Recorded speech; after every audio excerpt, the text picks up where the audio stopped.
Super thrilled to be here today with Maureen and Danny. I will ask you both to briefly introduce yourselves before we dive into questions. So we know, I think, your names and your positions, but if you can just talk a little bit more about your overall work, that'd be great to hear. So let's start with Danny and then go to Maureen. Awesome. Thank you, Hester. Hi, everyone. I know some of you, but my name is Danny Harula. I use she, they pronouns, and I'm the youth program manager at King County Metro. I've been in this role for this specific role for about a year and a half.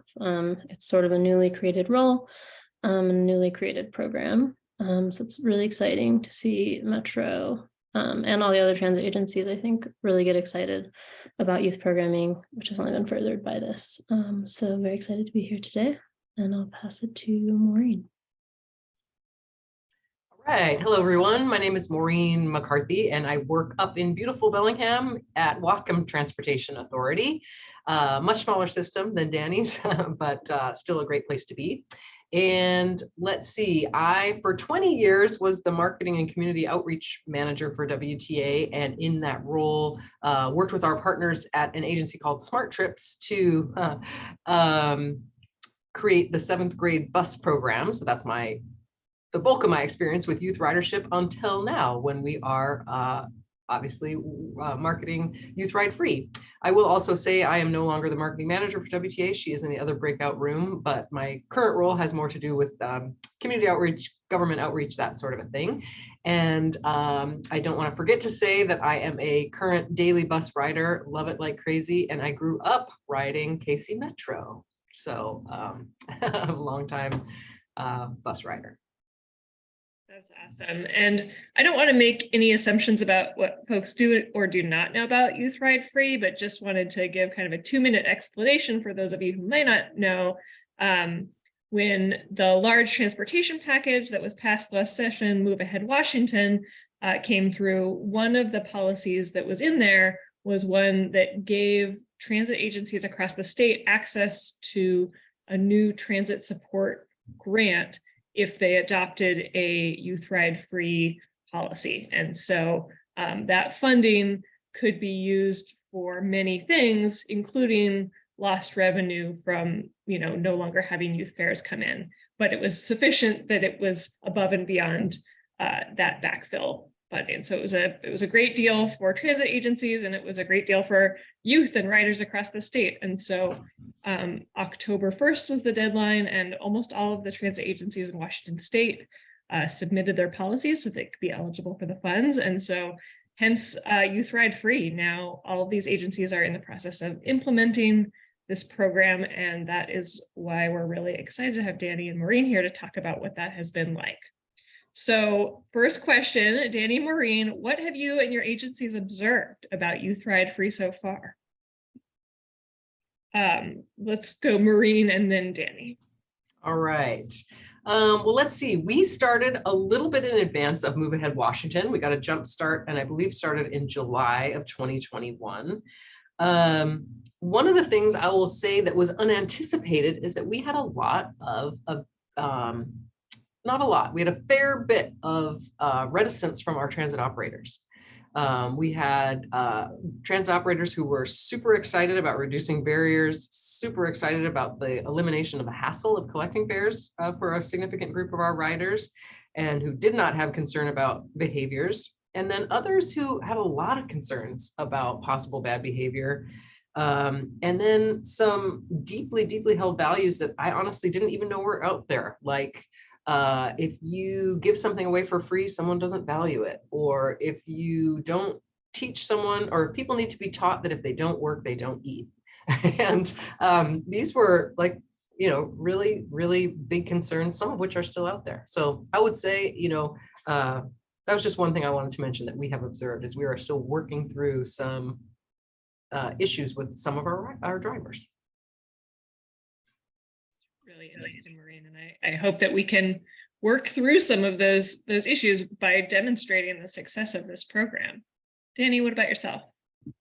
Yeah, I mean, I would echo some of the things that Maureen said. I mean, I think overwhelmingly from like political support and community support, like the response to this has been really positive, especially I think the creative way that the state was able to fund this. So continuing to support our ability to provide, service, as well as, provide the subsidy to this population that has such great financial need. But there has been some pockets, or like, I guess I would say individuals, operators in our system where we have had conflicts between like drivers and young people. And so I think with this new policy, we really are excited to be able to do that deeper engagement with our operations staff, because there's no longer any need for them to do any sort of fair enforcement when it comes to young people. And so, still trying to do engagement and like understand where they're coming from, and what the value is to our agency of this free ridership. I think also, I think it's too soon to see say we've ridership has exploded. I think that is not the case yet. And I think everything measuring pre-pandemic, post-pandemic is sort of, we're sort of getting a grasp on what is the new normal for our ridership numbers. So I won't say there's been an explosion of ridership, but there has been a lot of positive feedback from families and from school districts, because it is truly just like a huge cost saving for them, especially if you're a regular everyday rider. And I think also just like the interest that we're getting from areas in metro service area, like Seattle has always been a great partner for us, because they could afford to subsidize, Orca cards for their students in partnership with City of Seattle. But now that it's free, I think we're getting a lot more connections and partnership opportunities with school districts that are further out from the city center, that now see like maybe transit can be a viable, affordable option for their students. And so starting to build those partnerships is a really exciting opportunity that I think is only possible because of Youth Ride Free. So both of you have worked with youth for quite some time before the adoption of this new policy. Throughout your work, what have you found to be some of the most important considerations for young people in making transportation decisions? And we can start with Danny this time and then go to Maureen. Awesome. Well, I'm super curious to hear from Maureen, because Maureen mentioned earlier that they have their 7th grade program up in WTA, which we've always admired greatly from King County. But unfortunately, I think we're just too big to have that level of in-depth touch with all of our students yet so far. Yeah, so for the past few years before this passed, I was mostly working on subsidized transportation programs, like Orca card programs for low income students. And so working with those populations, I think the fare was 100% like the number one barrier when it came to like making transportation decisions. Like cost is a huge thing that young people think about when they're making these decisions. But I do think that, and this is maybe sort of anecdotal or projecting, that like when we think about adult riders, they're making a lot of trade-offs between like time when they think about transit versus personal vehicles. And I think youth don't have as many options, first of all, but they're not as like time sensitive. I think they really value the independence that transit can give them, and the affordability, especially now that it's free. Those like are pretty important things in their decision making. But the other thing that we hear the most, especially in these more recent years since the pandemic, is safety, especially from our high school age students. They're just very, I think, aware, and they often approach it with like kindness and compassion and a deep understanding of all the social issues that sort of manifest on the bus, and all the factors that go into other passengers who may be experiencing mental health crises and other things. But they are, with that compassion, they're also aware of the things that make them feel uncomfortable in situations that don't feel safe. And I think they're really looking to transit agencies to provide more resources and more transparency about, what are things I can do, what are things that are available to me to make me feel safe. And so, yeah, I think they're really excited about things like app-based things and sorts of tools that they can use and feel like they have, control and transparency over their riding experience. And then I guess the third thing I would say is just also like baseline knowledge. is like something that goes into their transportation decisions. If they're coming from a family that is comfortable using transit, oftentimes they're pro transit, they're like super excited to get on the bus. It's no big deal. But if they're coming from a family who is unfamiliar or uncomfortable with transit, oftentimes they'll be like, well, I'm not allowed to ride the bus because like my parents don't want me to do that. And so there's just like a lack of familiarity there. So that will influence their decision as well. I'll kick it over to Maureen. Yeah, let's see. I would share a lot of those same answers that you did. A couple things I will just say to add in. I would we definitely, as part of a smaller community where a lot of people didn't grow up riding the bus, there is a lot of parental fear, and was even before COVID. That has only now been exacerbated by the type of people we see, in our downtown station, especially who are, having a rough time and not getting their needs met. But that has always been an issue here. Is it safe to ride the bus? Now, it could not be safer to ride the bus. I mean, I think that's probably true most places. It is very true here. We have operators who are, like enthusiastic about looking out for kids, and it's extremely safe. But that is definitely one of the key considerations: is do my parents think it's safe? And then one consideration that kids have, that everyone has, is, does the service work for me? And is it attractive? And so this is something that will be so interesting as we go on to see if kids will actually become part of spurring our demand, for service in new and different places. Because I totally agree with Danny that kids are less time sensitive, and maybe more willing to walk a little bit further. But in the sense that kids, once people have this notion really ingrained that kids ride free and kids should be able to ride free, then won't kids who don't have as good of service start to be a little bit more, vocal about wanting better service? So that's another one. And then another really big one from the 7th grade bus program is this idea that no one wants to do something that makes them feel uncomfortable or look foolish. Like, that is true even when I talk to adults about why don't they ride the bus. It's like, well, I don't really know how. And I think, well, gosh, you're a doctor. I think you can, or you might be talking to someone who's very, very accomplished, but they have this obstacle in their mind that they think, well, the last thing I would want to do is like step onto the front of a vehicle with other people on it and look like I don't know what to do. Well, that's even more the case with young people. They really don't want that feeling of not knowing what to do and looking foolish. So that is one of the key considerations as well, is I think taking a very high touch approach and letting someone know kind of step by step, here's how it works. Because the thing is, once you've done it once, you realize it's kind of one of the easiest things in the world, right? But until you've done it once, it seems like something that could make you feel uncomfortable or foolish. So that is a big one. Hester, I did notice someone asked for a description of the 7th grade bus pass program. Do you want me to tackle that now? Why don't you hold it for my next question? Okay, which very will good. address that. Very good. Or sorry, my second next question. The next question was about, you talked a little bit about some barriers or what makes it challenging for youth, whether that's safety or fear of the unknown. Can you recall times where young people expressed to you what makes transit fun for them? We'll go Maureen and then Danny. Okay, great.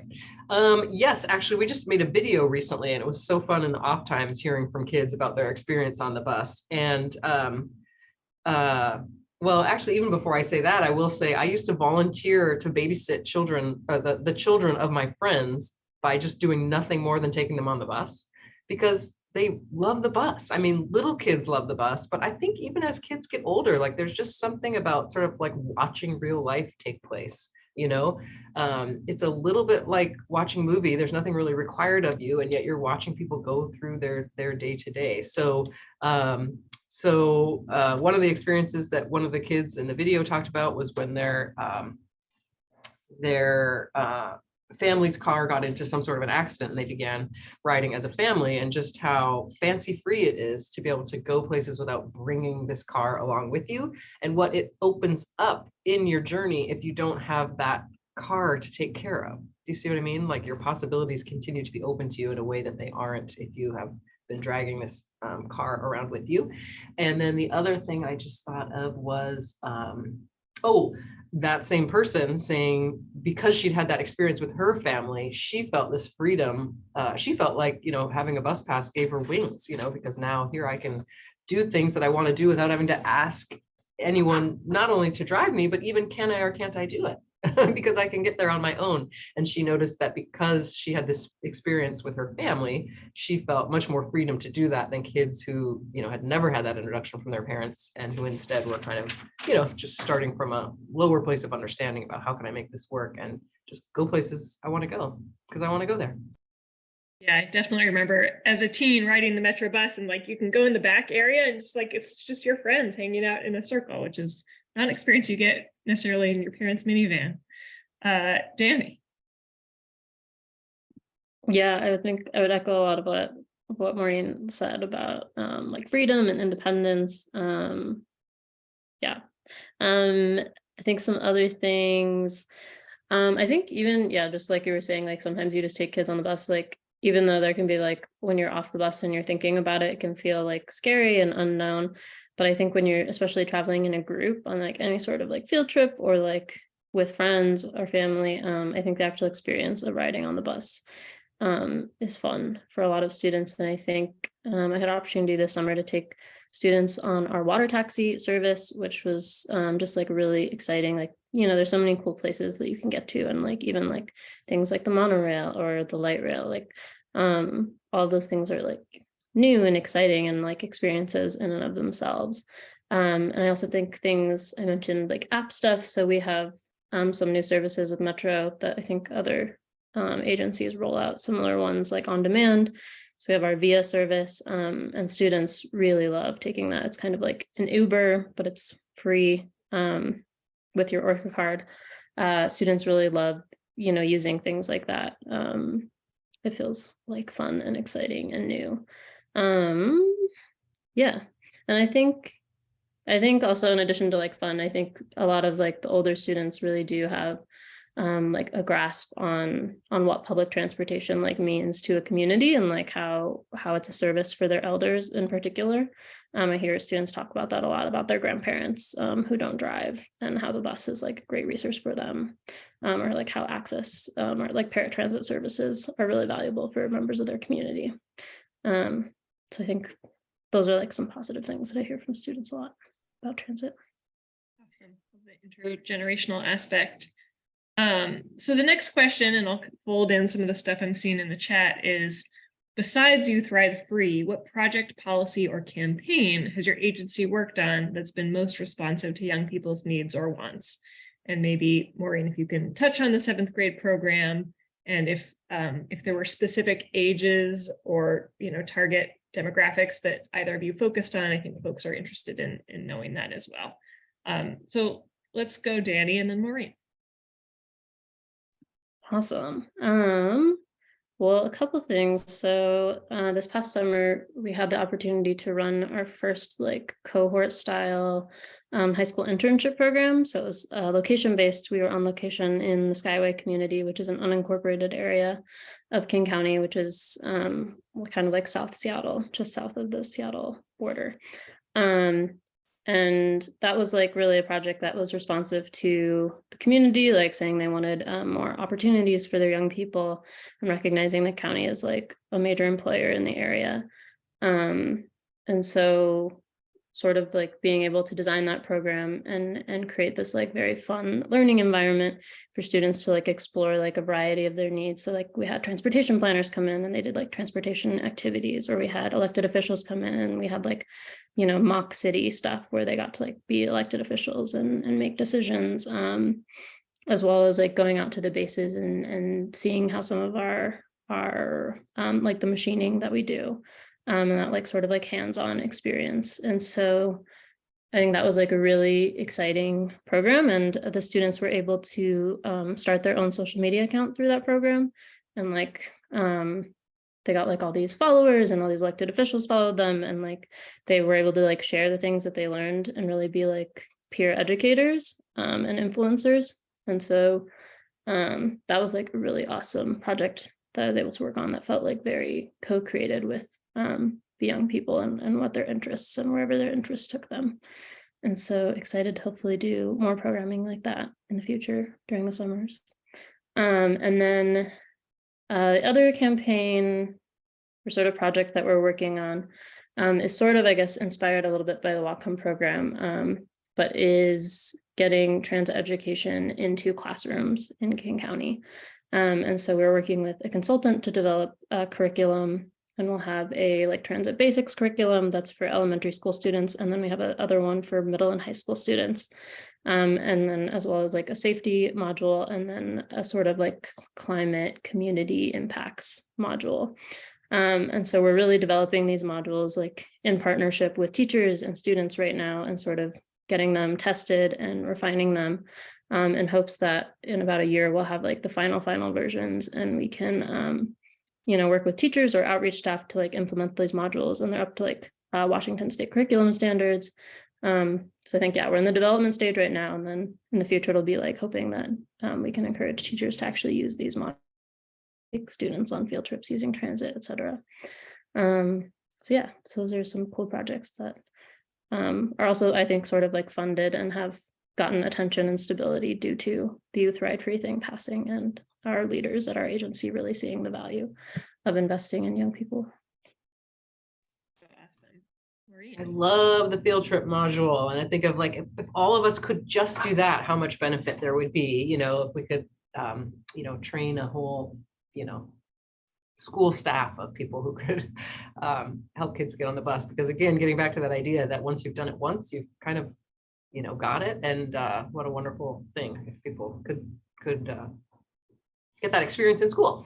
So let's see. So we partner on the 7th grade bus program with our Council of Governments. They happen to be in Whatcom County, the outfit that runs our Smart Trips, or our commute trip reduction program, which is a commute trip reduction and a whole lot more. But anyway, they are in charge of sort of setting the curriculum and actually getting into schools, which once we've been doing it for a while isn't that difficult, but at the beginning really was quite a bit of work. Sitting down with principals and making the pitch, and then finding someone who will help us, just figure out how to spend a day in school and reach every single 7th grader in that school. We can talk more about how they do that if you like, but anyway, that is their part of the program, developing the curriculum and getting us in. And then the part that WTA, the Transit Authority, brings is a bus and driver. So the way it generally works is we will provide this education to every school in Whatcom County that will have us. And we show up for the day, and I believe it's usually social studies classes. That seems to be the one that works best for people. And essentially for every class hour, one half of the class will be in the classroom getting classroom instruction, while the other half of the class is out in the bus getting the on-bus instruction. And then during that hour, it switches. And the types of things that happen in the classroom session are a very, very tailored and targeted presentation to kind of hold kids' hand through the process of what would it look like literally look like in the slideshow, to make a bus trip from where you are right now here at this school to a place you might want to go. So breaking it down to the level of this is the stop, and they can see a photo that's recognizable of the stop in front of their school. And here's how you would know, how to choose your departure. And here's how you would know you were getting on the bus that was going where you wanted to go, that sort of a thing. They also get introduced to our real-time arrival app, as well as the bus tracker, so that they can just play around a little bit with the mapping and how to plan a trip on their own. And then when they come out to the bus, every kid has a chance to practice putting a bike on the rack. And then here, and this is in truth, my favorite part of it is just to be able to have an interaction with the driver, because a lot of what is going to make someone feel like, I could do that, is the impression that they get from that person who's going to be behind the wheel. And we're very careful about who we choose to be these drivers, because I always say, it is important what they say. It's important that they cover some basic safety facts, and it's important that they help them with those things that they're afraid will make them look silly. But more than anything, it's just that they be the type of person that you would think you would be safe with and feel comfortable with when you strike out and make that first confidence building trip. But that's the program. Every seventh grader gets a little bit of time in the classroom learning some stuff and a little bit of time on the bus learning some stuff. And once upon a time, it used to end with a free pass in their pocket. And I'm happy to say that that part we don't need anymore because everybody's got a free pass. Well, that's actually a really good segue into our second to last question. So we've got about 10 minutes and 2 questions I want to hit, which is, as youth are encouraged but not required to present a transit pass and ID, how are your agencies tracking changes in youth ridership and gauging success of the program? So Maureen, we'll start with you and then go back to Danny. Yeah, so we have made the decision to go no pass. And that was another thing that was tricky with operators, still is, but that's the decision that we made. And so they are just tracking this by hitting a button. And I think that we have a lot of work to do to really help people understand why that's important, transit operators, that is. Help them understand why that's important, because I'm not certain at this point that we really are tracking our ridership all that well. And so that's where we're at. It's really important for us to know, well, it would be nice to know where we started from and where we're headed, but it's going to be sort of a slowly evolving thing, I think, to get full participation in tracking ridership. And we just have our work cut out for us to help transit operators understand just how very important that is. Yeah, this is a great question, and I think one that all of the transit agencies will be working on for the upcoming couple of years is how to count this population. And I think even at Metro, we do have Orca card data, but even anecdotally, we know at bell times when, there's like 40, 50 kids trying to board at one high school, they might just be all let on the back of the bus. And so they're not necessarily tapping. And so we are trying to do in-person point in time counts before the end of this fall semester. So still working out the logistics of that, but just sort of to get an estimate of how much data we aren't capturing through Orca so that we can sort of scale up from there. But yeah, there's a lot of different data streams that we have, like automated passenger counters versus the Orca taps, versus the operator things, which, I mean, the operator has so much to do that, hitting that button for every person that's boarding, youth that's boarding, is often maybe the last thing on their to-do list at that stop. And so, yeah, trying to figure out what is data collection that works for, the people driving our buses and the people boarding our buses, and for the data that we need. So we're still figuring it out, but I think it'll be a couple of years before we have solid grasp on how to count this. Good to know. So I'm going to go back to a question that came in through the chat earlier. From someone who grew up in a county with 0 public transit, in your experience working with youth, who typically plays the largest role for kids or youth in teaching them about transit or encouraging them to use transit and transit options? Is it the agencies, families, school districts, peers? Danny and then Maureen. Yes, we used to ask this question a lot on our youth surveys, and I think for youth who are familiar with riding the bus, most often it was older sibling or family, especially older siblings. It was just like their family who takes transit, and so that's how they learned. And from students who weren't as familiar with it, I think it feels like having a trusted staff member at school and sort of like this staff transit champion, a teacher who schedules a field trip that goes on the bus or something. That's often their exposure to transit. And so I think for us, really trying to figure out how we can incentivize and support teacher champions that are able to demonstrate, transit ridership and to their students. It's a goal for us. Yeah, and I would say the same thing, someone you trust. And I think it's not that different from the way adults approach transit, at least adults who come from a non-transit background. It isn't about information. It's not about the cost. It's not about, knowing that there is such a thing. It often is just like someone who will sort of take you by the hand is number one, best. And short of that, it would be, exactly like Danny said, someone who you trust, who maybe you're going to be part of a group and you see them do it, but you're going with someone you trust who, gets you over that hurdle of, this isn't that hard, this could work. Great. We have one more question I think we can squeeze in. I know we've got some folks from out of state, and so for organizations or agencies that are thinking about how they can replicate the success of these individual programs or the overall Youth Ride Free program and policy, can you talk a little bit about funding? So, for the most part, Youth Ride Free, what is covering the lost revenue comes from Move Ahead Washington, which is funded, the kind of more multimodal side of things is funded from the Climate Commitment Act, which has a carbon cap and trade, which is generating funds that can be spent on this. But can you talk a little bit more about what funding youth programming has looked like at your agencies? Maureen and then Danny. Sure. Yeah, a couple of things. Our 7th grade program was funded through a WSDOT grant and is actually continues to be funded by a WSDOT grant. But the question may also be about just going Youth Ride Free, which of course I mentioned we did before it was the law of the land.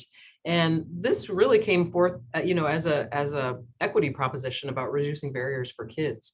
At WTA, we are, funded, very, very little of our revenue comes from the fare box anyway. So on balance, if you looked at what it would provide for kids to be able to ride free, well, what it would provide for kids and society for them to be able to ride free. And then if you looked at that versus what we were getting from the fare box from kids, our board of directors just decided, we'll forego the fare revenue in order to provide that opportunity.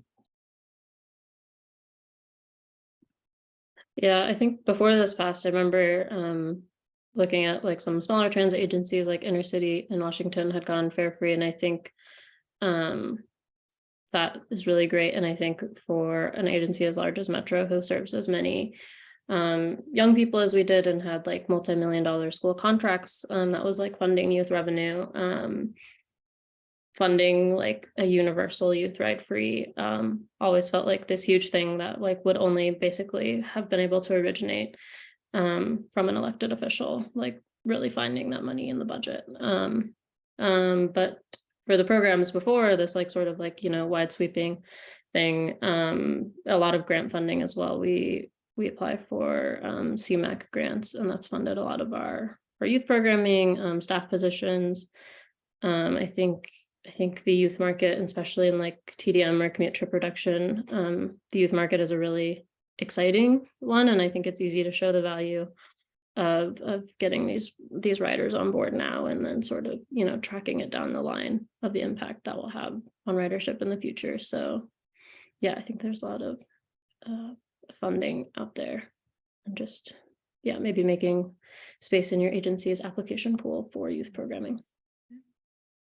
Awesome. So we are starting to wrap up. Someone had also asked about the WTA youth video. I think this might be the one that you were talking about, Maureen. I put a link to a YouTube video about Youth Ride Free on WTA buses. If that's not the one, if you don't mind tracking that down and we can share it. Okay, great. I bet that's it. Okay. Good. Yeah. So I just want to thank, Danny and Maureen so much for your time and insights. For our audience members, thank you for your excellent questions, and thanks for being here. So we are going to head back to the main room, so you can click on leave room. Don't leave the meeting. There's a little bit of content left, but Danny, Maureen, we are going to ask one of you to share maybe your top takeaway for the group. So if you want to noodle on that, maybe I'll pick on Danny. We could just clarify that now, and then Danny, if you want to just share your top takeaway when we get back to the main room so other folks can hear it, that'd be awesome. And Maureen and Danny, if you want to share your contact information, feel free. And if not, folks can always direct any questions back to TCC, and we can connect with folks later. So again, thank you, and we will see you all in the main room.